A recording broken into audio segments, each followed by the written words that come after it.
İngilis dilində böyük mənasında fərqli sözlər var.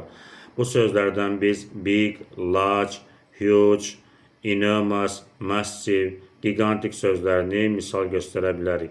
Bu sözlər böyüklük dərəcəsinə görə bir-birindən fərqlənir.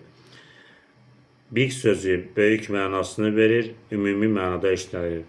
Biz deyə bilərik ki, this is a big house. Bu böyük bir evdir. Large sözü böyük, geniş mənasını verir. Misal üçün biz deyə bilərik ki, they live in a large house. Onlar böyük bir, geniş bir evdə yaşayırlar. Huge isə çox böyük, nəhəng mənasını verir.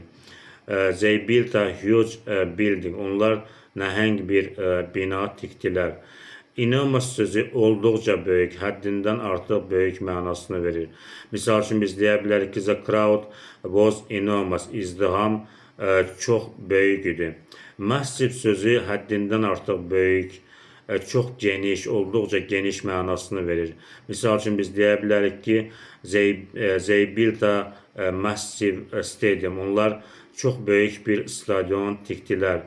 Gigantic sözü isə həddindən artıq böyük, inanılmaz dərəcədə böyük mənasını verir. Biz deyə bilərik ki, look at this gigantic elephant. Bu, inanılmaz dərəcədə böyük olan filə baxın.